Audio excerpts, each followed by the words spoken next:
So you're telling me that I can buy an aircraft, I can take it as a tax write-off, maybe use it to learn how to fly in or for personal use. It's very similar to Airbnb arbitrage, and you can show me how to do this in 2 minutes?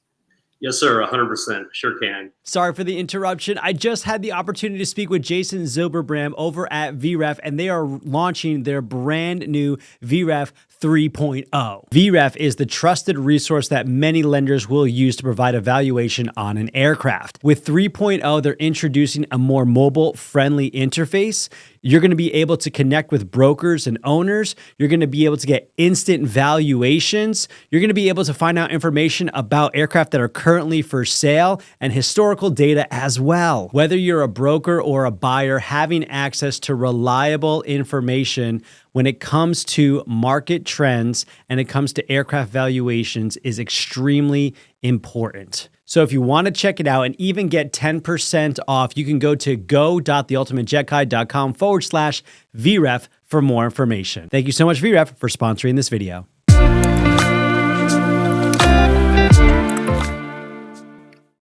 Hello, everybody, and welcome. My name is Tom Lelio. I'm your Ultimate Jet Guide, and today we're pulling back the curtain on private aviation when it comes to aircraft leasing, how this can be a benefit for you and for other people as well. We have brought in the man, the myth, the legend, Zack Purvis of Aviation Ape. Zack, thank you so much for being here today. Hey, Tom, thanks for having me on. So yes, you can absolutely. And I did not mean to cut you off on that on that intro, man. Go ahead. Yeah, so you can absolutely learn passive income in aviation. It's exactly like you said, just like rental arbitrage, more like commercial real estate. So you buy an airplane, you find an operator to match that airplane to and lease it back to them at an hourly rate. You set up your leases in an exact way where you'll have monthly minimums, you have a guaranteed monthly income that you're getting off that. And you can structure that each way to make sure that you're profitable on that. There's a big demand for it. I'm getting calls almost every single day from operators trying to find planes to match for their leases or for their flight schools. The training out there is in the form of the planes is really obsolete. Most planes are these, like I started in 1965 Cessna 150. The avionics are out of date, not going, and they need these planes to have the quality of training for the aircraft, to charge for what they're charging to fly these things. So whenever you buy an airplane, you can find an operator, match it to, lease it back at an hourly rate. You're getting passive income off that, get huge tax incentives off of it. There's a depreciation schedule you can have. You can also write off the maintenance, the fuel, the oil, the insurance, so on. Sure. And most of that you can get the operator to actually cover. So it is truly buy the airplane, match it to an operator, sit back and start collecting income and write off the asset basically. Gotcha. Okay. Very cool. Very cool. So let's talk about what was this journey like for you?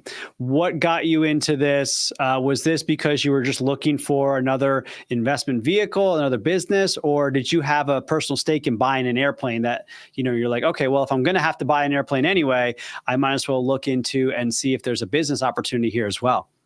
Well, it was actually all situational. So I was just getting my own private pilot's license. I just had an interest in it. I've always wanted to learn how to fly an airplane. So I went to my local flight school. I actually knew a guy that owned the school.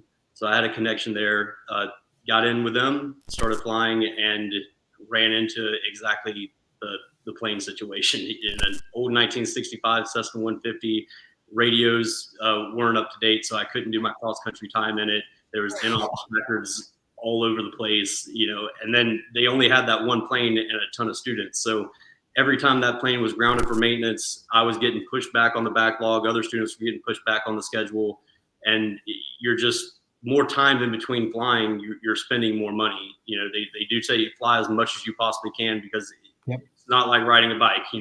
It's a very a skill that you don't use it, you lose it. Yeah. Right. Right. So, saw the demand was there. I just went straight to the guy that owned it. I was like, listen, man, if I just buy you an airplane, can you get rid of this one and use this one for your school? I'll get you a brand new one, make sure it's up to date. It's good. It won't be down for maintenance every other week. And we can, get this license done for me and everybody else. And they were like ecstatic. They said, yes, 100%. We want to do that. We've been looking for somebody to do that. We need more planes. We have more students than we know what to do with. And our plane's always down, so we're losing money. So yes.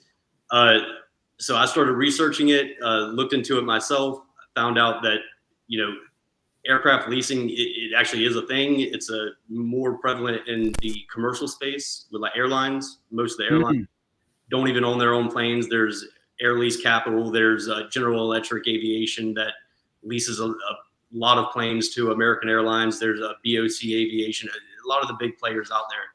But there wasn't a model or a business like that really for general aviation. And so I saw So just to be clear then, so when a flight school needs a plane, they've got only a few options. They can buy it themselves, which is going to be a large capital investment, and most flight schools just don't have that lying around. Or they can get it from somebody else. And so in this case, you were coming to them like an angel, being like, hey, I need to buy a plane anyway, but I want to offset my costs, so I would be willing to lease the aircraft back to so my company will lease the aircraft back to your company. Y'all use it, y'all take care of it, and then you pay me a lease amount that will offset my overall costs. And those are the two main ways that most flight schools get their aircraft. But there's not a lot of people banging on their door right now that's like, yeah, I've got 100, 200, 300 grand to just give you a mobile asset that, who knows what you're going to do with it. I mean, you're going to put a lot of wear and tear on it because you're constantly flying it. You've got inexperienced pilots piloting this thing. I mean, there's a lot of risk that goes into it. We can talk about that later, but those are the two ways that flight schools get their aircraft, right? And you're just kind of stepping into one of those. Exactly. Gotcha. And so now, okay. So yeah, tell us kind of a little bit more about how that works. Obviously you said it's kind of already set up on the commercial side. And now you kind of want to, part of your business model is sharing with people how to do this on the general aviation side. Obviously it has been done in the past. I mean, if you're in the aviation circle, you probably know somebody who does it, but it's very hard to find information on this stuff. So I know we're going in a lot of different directions. So why don't you just tell us, how does it work? What does it look like? What are some of the risks that people need to be aware of if they choose this route to go, for their aircraft? Right. So there are people out there that will lease their own aircraft to kind of like offset their costs. Like if you're getting your own private pilot's license, or even you're all the way to instrument or commercial, you could buy an airplane, lease it back to a flight school, and just you pay for what you use basically, and whatever they make money off of will offset your cost. And a lot of people would do that, break even, or just lower their cost on that. Now that's a good option to do. It's not bad at all, but a lot of people that do that, they own a plane, they bought that plane for themselves, and a lot of pilots out there look at the plane as their baby. You know what I mean? Like they're emotionally involved and attached to that aircraft. So being a trainer plane, it's a student, has a hard landing, side loads the plane, anything you could think of, you know what I mean? Those things can arise, even getting into the plane, messing up the interior, anything like that, those problems can arise. And if you look at that plane like it is your baby, you're going to have a whole lot of heartache through the entire thing.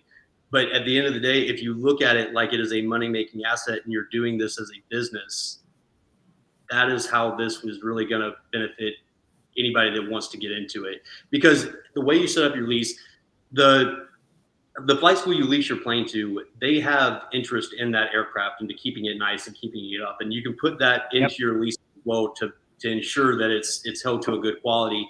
Because if somebody messes up the plane, say they side load it, say the tire goes flat, they wear the brakes out or what have you, right? The flight school has to take responsibility and get that plane back up and running again, and able 100% to make sure that they're able to keep flying and keep producing income. It's not on the owner, it's on the operator. So I set that up in my leases that way strategically. Same like in commercial real estate. If you had a strip mall with 3 different offices in it, and like a barbershop, a Dollar General, and a grocery store, and I wanted to open up a barbershop in there, and the plumbing started leaking in the back, I don't call the landlord and say, hey, the plumbing's messed up. I need to come over here and fix. It's in my best interest as the business to make sure that it is still up and going. So you hire your own contractors, come out there, fix your asset that you're making money with to keep it going. So it's kind of the same model with that, but with aviation. So you Sure. do have risks as far as, if unfortunately, knock on wood, if there's an accident with the plane or any other incident like that, it's something we don't ever want to think about, but it is real life. It could happen, but we have process and procedures in place for that to make sure that if it was to happen, you are 100% covered, your assets covered, and your liability is not. Do you have any trouble getting insurance for an aircraft that's going to be, used in this capacity, or do you just go on the school's insurance? Correct. Yeah. So I don't get the insurance on the planes that I have strictly because of cost. Because if you get insurance on if you have one and you're just starting out, it's probably not a bad idea, especially if you're already a pilot and you have hours and you can get a decent insurance rate on there. But the way I do it, because I don't want to have any liability as far as insurance on the planes, I have it in my leases that the operators, all the flight schools or clubs or other vocational programs I lease them to, have their own insurances on there, and I make sure they have certain mandates, per plane, whole values in different liability coverages. Make sure if anything was to happen, we're both protected. Gotcha. Okay. Well, what I want to do is I want to hear a little bit more about the figures. What does an airplane cost? What are the operating costs? What's the hangar cost, the fixed costs? And we'll go into that in a second. And is it possible for someone to actually generate what the income looks like, and maybe is there a profit, not a profit, or is the profit just in the taxes? So let's talk about figures. But before we do that, I want a quick cut to a quick commercial break. So one second. Thank you so much for watching. If you haven't already, go to circle.jetlifeaero.com and check out our online community for aspiring brokers and current brokers. Here you'll find discussions, all thing aviations based, things that you're going to want to know as an aircraft broker. You can also check out our free training, as well as more resources that are available to help you to become a better jet broker. That's circle.jetlifeaero.com to begin your journey within the broker community, absolutely free. All right, so that's pretty cool. I'm really liking the streaming software stuff going on here. Pretty fancy, but yeah. So Zach, tell us a little bit about like the numbers behind this game that we're playing, so we kind of get more of a concrete idea of what we're walking into. Absolutely. So I'll just use the very first plane I got for example. It was a 2022 Pipistrel Alpha Trainer. So I had that plane bought brand new. It was built and finished in Italy, and then shipped over here, and then finally got it over here to me. That plane cost a total of $150,000. That was the total purchase price, everything all included out the door. I had to pay for the importation and then the taxes getting it here. But other than that, that was really all of my upfront costs. That's all I came out of pocket. It was a total of $50,000 for the very first one. And I will say getting that first plane was the hardest financial thing I ever had to do. I called probably 100 different banks. I went to every funding source you could possibly think of. And that's what made me learn there are a lot of other ways to get funding for these planes besides just banks. There's a ton, and I found almost every single one of them. So can you elaborate on that? Are you talking about private loans, or are you talking about specific banks that you need to go to, or can you elaborate a little bit on that? Yeah, so there's unless it's in the course and they have to pay for that information. That's fine too. Yes, yeah, it's all in the course as well. But yes, there is a bunch of different ways. So you have private investors, there's government loans, there's SBAs. If you're a veteran, like sure, okay, yeah, ton of veteran resources out there as well. And then if you find anybody that just wants to get in on it with you, you can find private investors that you can get. Hard money loans are out there. That's what I did for my very first one. It was a hard money loan to get the plane here, because no bank wanted to touch it until it was actually on American soil, because I was having it imported. Gotcha. So finding financing for it was a huge, huge challenge. So I found one private person, wealthy individual, had an interest in aviation. He believed in what I was doing. and he upfronted gave me the money, super high interest rate. But as soon as that plane got there 30 days after I took that note with him, paid Pipistrel off cash. Plane received at my hangar in a shipping container, and as soon as it was there, my loan came through that day, paid him off, and then I just had my regular loan with the bank that I was financed with. Nice. Yeah, and what kind of aircraft was that again? that was the Pipistrel Alpha Trainer. It was the 2022 Alpha Trainer. Are they not in production anymore? No, they're still in production. They have they actually just signed on with Mesa Airlines right now. So Mesa Airlines is an airline out of Mesa, Arizona, and they're training all of their cadets out of Inverness, Florida at Wright Rudder. They bought about 30 of those planes that they're having all of their commercial pilots build their 1,500 hours on. Okay, so this is what we're talking about, right? Yep, that's it right there. It's actually the same picture that's on the profile of the course with that car on there as well. Gotcha. So it's like a 152, but like from 2022. Basically. It's my favorite plane that I fly. That's the one I fly myself regularly every week. What do they run? That's a $150,000 plane. Okay.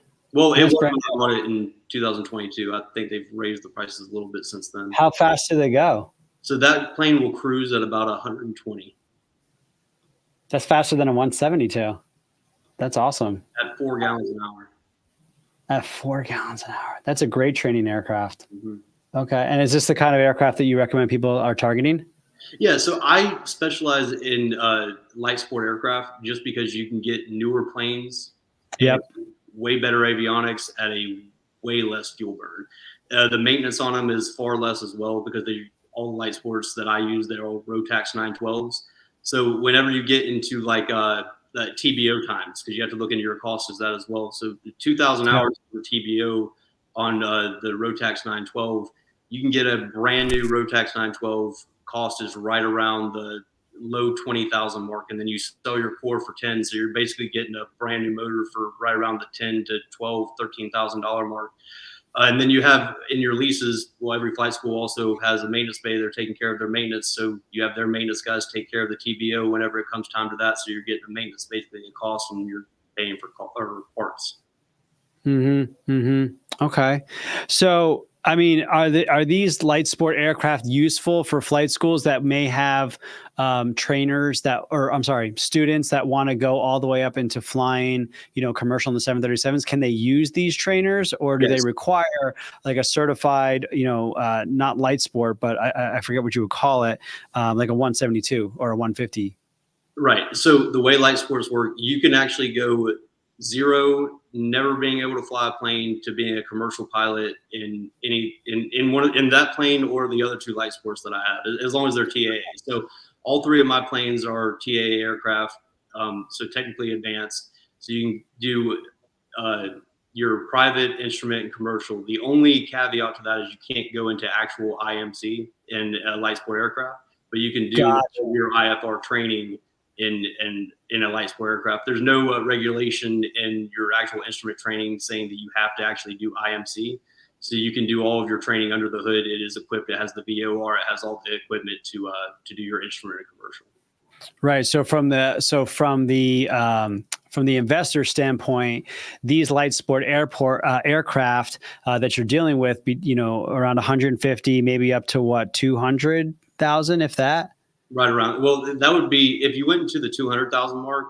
That you're getting a lot of plane for that money, especially in the light sport range. Okay. You can get a very, very, very well equipped aircraft that will make you money and take you anywhere you needed to go. And I would say under the $200,000 mark. Sure. Okay. So for the investors, they don't have to worry that they're buying a light sport and that's going to somehow hamstring them in who they can, offset or lease this aircraft to. So let's talk about more numbers. So acquisition costs roughly $150,000 to $200,000. It's 4 gallons an hour. What are the rough estimate direct operating costs for these light sport aircraft? And the direct operating costs, just so everybody knows, are the cost of, operation, like whatever comes out the tailpipe. So your fuel and that sort of thing. So what are we looking at direct operating cost wise? Right. So you're looking at about, 4 gallons an hour that it burns on there. The rest of oil, hangar maintenance, and the insurance, everything, I have nothing to do with. I put all of that onto my operators, so they take care of all the operational expenses. So out of that hourly rate that I get, that is a flat hourly rate. There's a couple different ways that you can do leasebacks that I've looked up. The most common one is an 80-20 split, where the owner gets 80%, the operator gets the other 20%. But out of your 80% comes out the insurance, the maintenance, the hangar, the fuel, the oil, and so on and so forth, all your operational costs. So some months you could have higher income, some months you could have lower income, depending on what the maintenance was for that month, and so on and so forth. So I wanted to negate that just to make it as easy as possible. That's my number one thing. You just want to make things super, super simple. So I just did a flat hourly rate lease. So I have in my contracts that they owe me a minimum of 40 hours a month at a X dollar amount per hour on the plane. So no matter what, I'm guaranteed that dollar amount times the 40 hours at the end of every month. If they go over that, that's great. It's extra income. If they don't fly the plane that month, or they're down for maintenance, or the weather was just bad, so on and so forth, you're still guaranteed your 40-hour minimum every month. And the benefit to the lessee on that, and the operator in that situation is, let's just say let's just say it's $100 an hour is what you put on there, just for easy math. They can charge whatever they want above that. Right. So they're in charge of their own income stream. That's why that might be a benefit to somebody over the 80-20, because no matter how much they charge, like, yeah, they're making more, but there's that split. So, they're still incentivized, even though you're getting your guaranteed 40 hours, because they can just pack on, as much as they want. Right. Gotcha. Okay. So, we're looking at, the acquisition costs, and now we're looking at the direct operating costs, and now you're getting your hourly. So what does the revenue look like? Yeah. So the first plane I got actually bought me that car that was in the picture.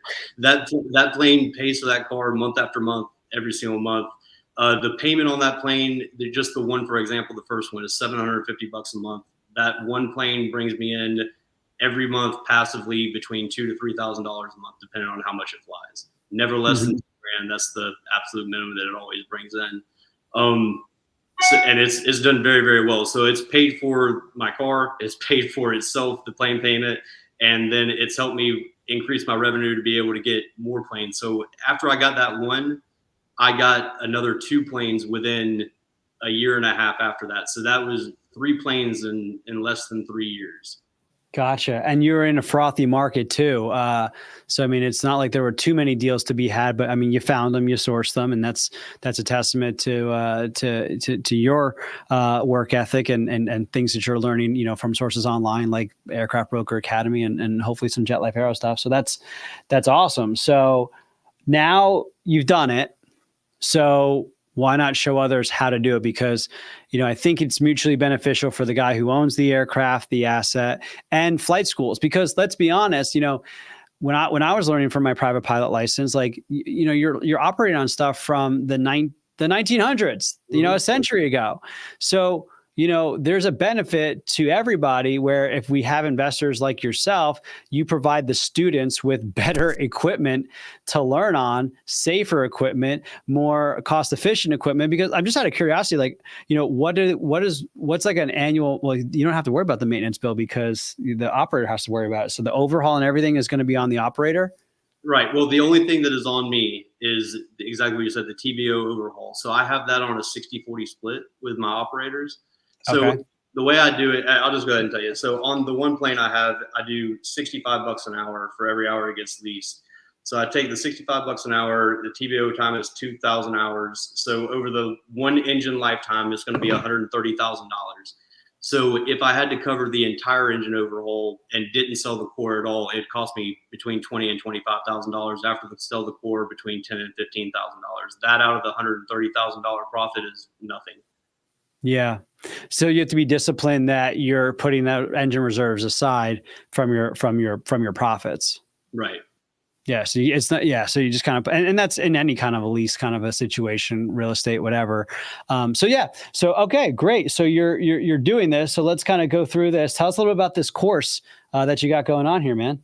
Yeah. So when I started doing it, it's an untapped market. And what really led me to start the course is all of the demand that I've been getting. I get calls and DMs on Instagram, Facebook, TikTok, all over the place, social media, everything, about these flight schools that find me and saw what I'm doing, and they want to do the exact same thing. They want to get more planes for their flight schools because they can get better quality of training, get more pilots, make more money, and just keep that thing flying more there, and get more variety of aircraft. If you're going to start a flight school with one airplane, you can only do so much. And then if One you're also at a time. I mean, just very, very like, yeah, you're very limited. right. And if you're limited into that aspect, what else are you going to do? And if you're going to be in any kind of business, a business is developed to scale. You want to scale, you want to grow. And if you can work with somebody else that can get the money making asset for you, and you're only paying for what you're using, then it's a win-win for everybody. And I'm all about win-wins. That's the number one thing I've always learned in sales. If you can help somebody else get to their goal, they'll ultimately help you get to yours too. So the way I'm seeing all this, I get these operators that are calling me saying they want the planes, they want to do it. And I single-handedly, I can't cater to every single one of them and get every single plane for every flight school out there. But I 100% can teach people how to do exactly what I did, because there's nobody out there to teach me. I can teach them exactly what to do, how to set up the business, how to set up the tax strategies, how to set up the leases and the business plan, and do exactly what I'm doing and connect them to the operators so we can help get these planes to them, because it's really what the industry needs. The pilots deserve it. The flight schools need it. And you can develop a really healthy passive stream of passive income in this situation.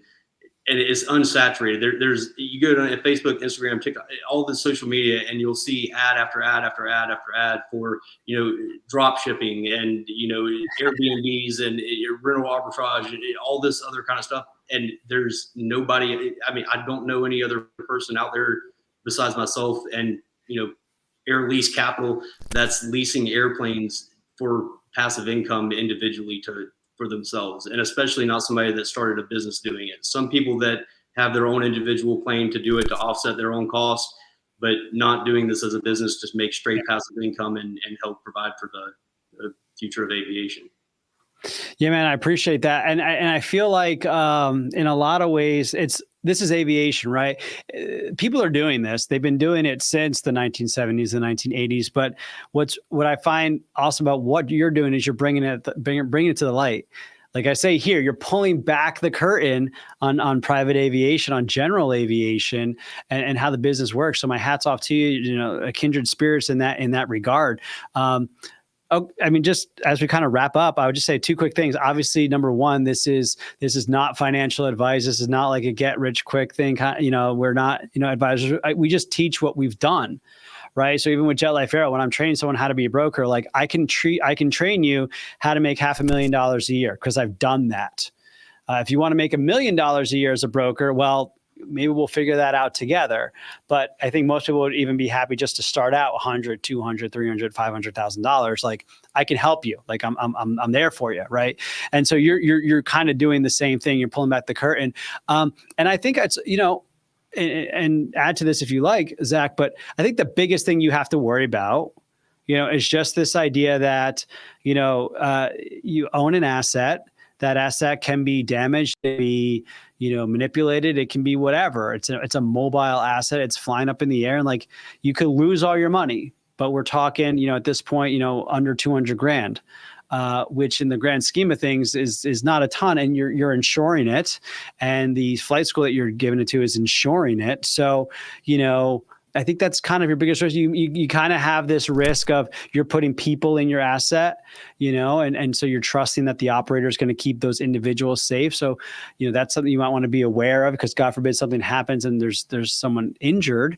I mean, that might weigh on your conscience. That's the thing with drop shipping. If someone doesn't get their package, it's not like they died, so that's something to consider. I'm just trying to think of, horror stories that we can kind of say, like, this is why you wouldn't want to do it. Maybe you don't have the time, maybe you don't have, it's because you got to go searching for stuff, right, Zach? I mean, that's part of the course is like, how do you find these assets? It's not like they can just, be delivered to you, and you got to have the income, or the money to do it because you're buying an asset, or get access to, like you said, private equity and be kind of a broker situation. Are there any other horror stories or disclaimers you just kind of toss out there?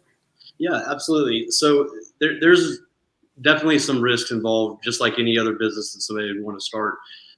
Just like what you're saying, you have damage to the aircraft. Unfortunately, if somebody is to get injured or hurt, and that definitely would weigh on my conscience 100%. I mean, the number one thing that we want to do is provide for the future of aviation and make more pilots, not take any away from this world. So yes, that's a major thing, and I appreciate you bringing that up. So the insurances, make sure you're 100% covered on that. You protect yourself, and then you're also protecting everybody else. So if anything is to happen, that everybody gets, what they're entitled to, and nobody's out there left to hang, because that's not what anybody wants to be about, and that's not what anybody wants their name on. As far as that, you go into other risks. You have defaults. Like, say you're leasing your plane to somebody, and starting out, they were a great guy, just like renting an apartment to somebody or renting a house to somebody. True. Yeah. Defaults. Yeah. And then they stop paying you, or say there's a weather, say a hurricane comes through and nobody's flying at all, and there's nothing anybody could do to help that. But you still have in your minimums, that you have this plane. You have to be able to deal with these things. So one way I've been able to negate that, and thank God I have not been in that situation, either an accident or a default. But it's just keeping clear, concise communication and setting expectations for people, and making sure everybody's on the same page. So whenever I'm doing my leases, the default would probably be the number one thing I would say would be a major risk. And that's just knowing who you're dealing with, having the right expectations right from the front, and having it set up in your lease that everybody knows what's on the same page, who's responsible for what, when the payments actually due, not being slow paid, and not waiting on your money. So when you're doing it, I would say that would be probably a major risk there. Other than that, I have not came across any. This thing has been a blessing for me. I've been very fortunate. I've been doing it now for 3 going on 4 years, and I have not come into anything really that has drawn me back. Thankfully, knock on wood with that. But we always prepare for the worst and hope for the best, so that's kind of what I've been doing with it all, and just keeping good communication with my leasees as well, not just forgetting about them, making sure everybody's happy and that you're in the loop on everything. And that way you can stay ahead of all and really negate any risk that could come rise. For sure. Well, that's awesome, man. Well, I really appreciate you coming on today. So how can people get to the course? What's the place that they should go? Just search for it on Teachable, or what? Yeah, so it's on Teachable. It's a Profitable Plane Leasing, Passive Income, and Aviation. You can find me at Aviation Ape on Instagram, also Zack Purvis on Facebook, and I have links in my bios on there as well. Anybody that's interested, feel free to reach out, send me a DM, Instagram, Facebook, either way. I'm more than happy to talk to anybody, let anybody know more information about it. I'm happy to jump on a call with anybody to talk to them about it too, to answer any questions they may have. The ultimate goal is to allow the lowest barrier of entry into this course right now before my cost goes up, as I'm actively building it. I want to get as much people in there as possible, have everybody learn this so we can really provide for the future of aviation and get better planes for these pilots and make money in the process doing it. That's awesome. Okay, cool. Well, Zack, thank you so much for joining us today. Really appreciate all your insight, and we look forward to your future success following it, and connecting with us in a couple of months in the future. Yes, sir. Thank you so much, Tom.